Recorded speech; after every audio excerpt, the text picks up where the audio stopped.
Will ATU be listed on major exchanges? Any specific plans? We are currently in discussions with several top exchange timelines will not be disclosed early to avoid speculation. Please stay tuned to official announcements.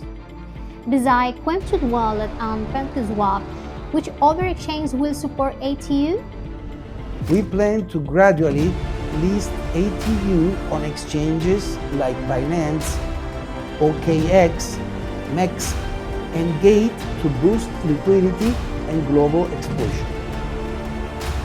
Thank you all for listening.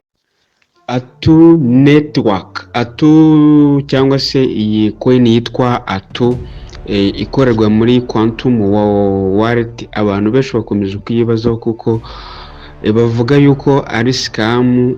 Rero aka kanya ndagira ngo nsobanurire nkuhe amakuru arambuye kuri iyi ATU, kuko ugiye muri coin market cap ukajya kuri ATU news usanga ko haba handitse ngo more news update are on the way, stay tuned.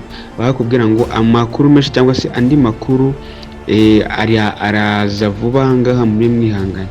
Ibi bivuze ko hari amakuru akomeye kandi ategerejwe nk'uko tuba turi kubibona muri coin market cap kuri iyi coin yitwa ATU. Rero hari itangazo hari n'itangazo umuyobozi wa ATU cyangwa se wa Quantum Wallet yatangaje avuga yuko iyi coin izaba listed ku my exchange cyangwa se izaba listed kuri exchange mu kwezi kwa 10 ku itariki ya mbere. Bavuga ko ishoboye kuba yazira ku giciro cy'amadolari 20. Ndagira ngo rero umusobanurire uko bimeze intambwe ku yindi. Iyo ugiye muri Telegram yabo uhasanga harimo itangazo rya Quantum rivuga ko ATU izajya kuri centralized exchange ku itariki ya mbere y'ukwezi kwa 11 muri uyu mwaka wa 2025. ni ukuvuga ko isigaje iminsi itageze no kuri 30 cyangwa se itageze no kuri 28 kugira ngo ibe yajya ku isoko. Rero abantu benshi bakomeje kwibaza ko iyi ATU ari scam, ariko ndagira ngo ubyumve neza mbikubwire. Iyi ATU hari ibicupuri, hari na original. Nitondere rero ku bantu bayifite cyangwa se ku bantu bayihorodinze, hari nk'abantu bagiye kuzigura mwitonde cyane, kuko hari ibicupuri. Abantu bashaka kugura ATU itari igicupuri baze kuza kunyandikira, ndaze gushyira nimero yanjye WhatsApp muri description y'iyi video cyangwa se muri comment ya mbere, ndaze kuyipininga kugira ngo ubone uko urabona ATU ya nyayo itari y'igicupuri. Gusa inama nabagira nuko iyi ATU ishoboye kuza kuba scam, ishobora kuza kuba scam, ariko ngiye kuguhereza icyizere weho wari waraguze ukabona iri kumanuka cyane, wibigiraho ikibazo. Ngiye kugusomera iri tangazo navuga rya core team ya Quantum Wallet cyangwa se nyiri iyi coin ya ATU Coins. Aravuga ngo hateganyijwe ko hazaba ban cyangwa se gutwika ATU 1 billion bigamije kuzamura igiciro. Bivuze yuko nk'uko nabivuze ishobora cyangwa se iyo coin wawe ufite zizagabanuka cyane, ugasanga niba wari ufite ATU zihwanye n'amadolari 500 ugasanga ugeze ku idolari rimwe, cyangwa se usigaranye ATU imwe. Ariko iya ATU kubera izaba ifite agaciro gahambaye, niyo mpamvu bavuga yuko bateganya gutwika ATU 1 billion. Byumve neza, 1 billion. 1 billion ni coin nyinshi cyane, niyo mpamvu bamwe bavuga ko ishobora kuba scam, kuko niba bazatwika ATU billion ushobora gusanga ufite nka ATU 500 ugasanga izo zose zibaye banned.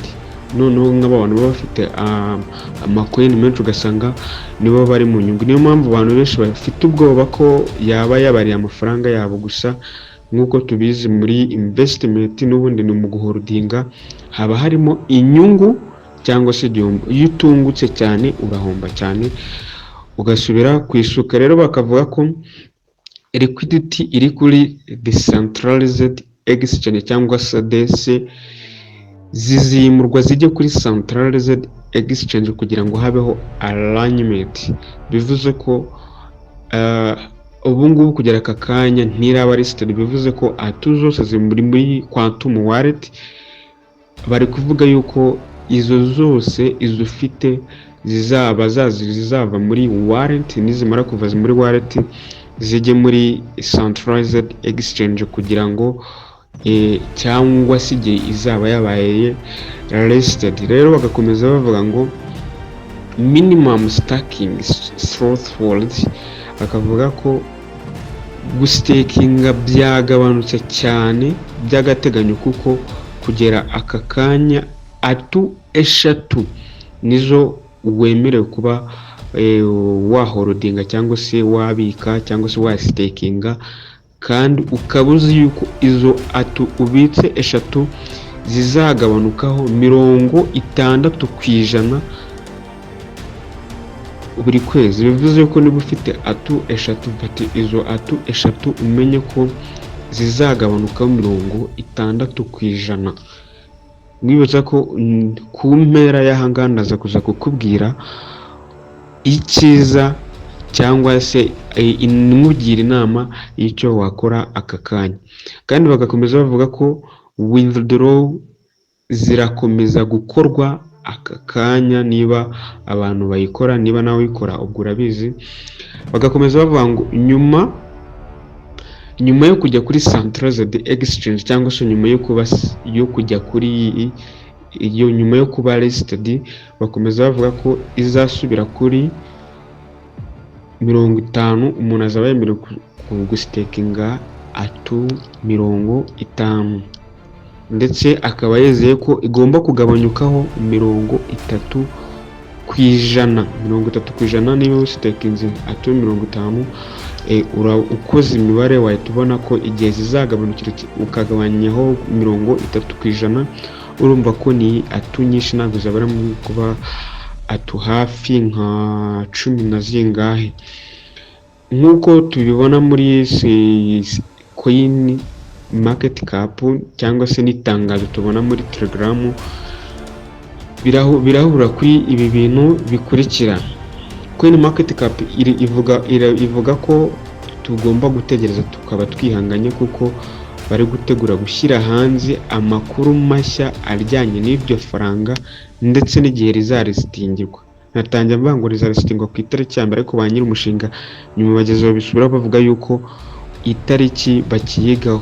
Quantum Telegram nayo cyangwa se muri groupe yabo ya Quantum Telegram ugiyeho wabibona nayo yamaze kubitangaza ku mugaragaro, ariko Coin Market Cap ikaba ikirimo kubishyira mu rwego rw'amakuru azaza cyangwa se icyo bita schedule update. Bivuze ko abantu icyo nangiye kuvuga nk'uko navuze ngo bafite agaseke ku musozo, niko ndaza kuza kubabwira. Kandi ibi ngibi birerekana ko ibyavuzwe muri Telegram bigaragarira no kuri Coin Market Cap, kugira ngo abashora imari bose babibone kandi byemezwe n'amasoko akomeye.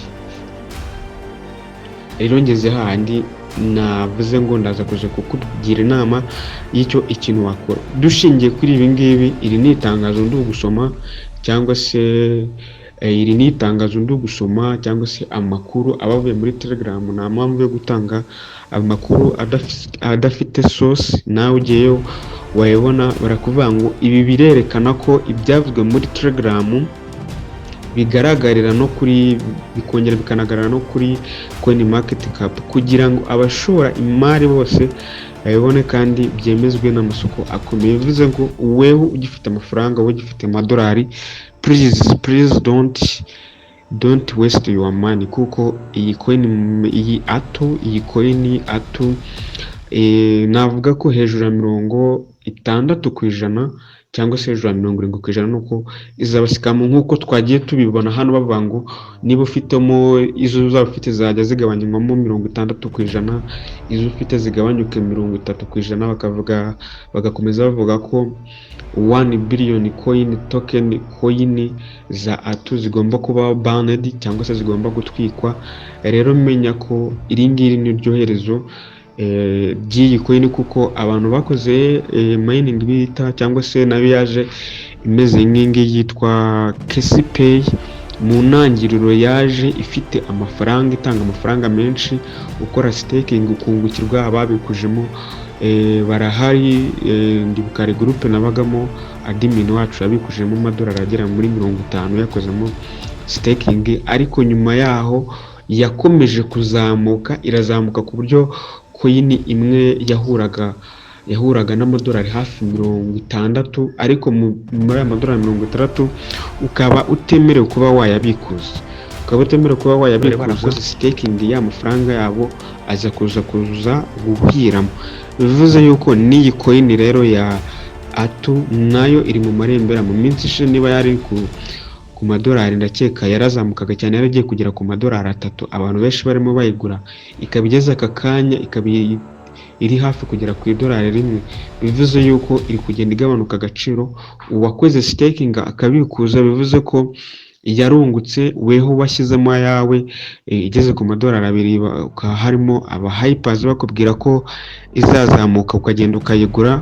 Ihangane, aho ugereye ahangaho kuramo utwawe, kuko igikurikiyeho, ikigiye kuza gukurikiraho nuko na duke washoyemo ugomba kutubura, kuko coin ziza zimeze gutya cyangwa se ziza zifite warranty zazo, ugafungura warranty bakaguhereza amadolari menshi, none bakakubwira ngo cyangwa se ibifaranga byinshi ukabona muri warranty, ariko utemerewe kuba wabikoresha. Bakubwira ngo urasabwa gukora ibi ngibi kugira ngo ubone ibi ngibi. Mujye mwitonda, ni nka investment platform. Iyo igisohoka ugashora, igisohoka urunguka, ariko wa wundi ujemo nyuma hari igihe aza iri mu marembera. Rero ni ATU niko imeze. Niba ufite amafaranga yawe uyagumane, uyirire ibyawe, kuko ushoboye kuyashyiramo bikarangira uyahombye. Niyo makuru mashya nabahereza kuri ATU. Abizera bizere, abagira amakenga nk'uko nabahaye prof, namwe mukomeze muyagire, kuko ushoboye gucunga nabi ugasanga na duke wari ufite uratubuze. Mugire ibihe byiza.